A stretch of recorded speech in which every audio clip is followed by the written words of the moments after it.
शरोज भाई, आपकी नज़र शेर है कि लोग यहाँ के काले बिच्छू, पल पल डसने वाले बिच्छू, था मालूम के डस लेंगे। शरोज भाई, था मालूम के डस लेंगे, फिर भी शौक से पाले बिच्छू। भाई मिर्ज़ा सलमान और इन तरफों फैज़ान बिले नी नज़र एक शेर आ के दी जन्म दी ढेर मुबारक होवी, निबी पल पल खुशियां ना ले, ते रवे बखत अरूज दी चोटी ते ना वेखे कतन जवाले, ते कदी दुख ना वेखे जिंदगी विच रब अकबर रखे खुशहाले, ते निबी खुशियां नाल फैज़ान तेरा जिंदगी दा हर एक साल है। साढ़े शहजादे जी फराज चौधरी दानी होरां ने फरमाइश ते दौड़ाया कि अज आके दे दीदार मैनू, अज आके दे दीदार मैनू, डाडा दिल ही मेरा घबराया होया,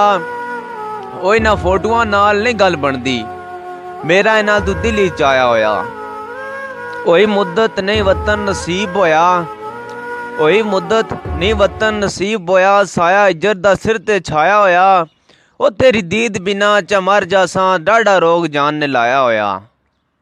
साढ़े शहजादे जी भरा वैस होरानी नजर दौड़ाया कि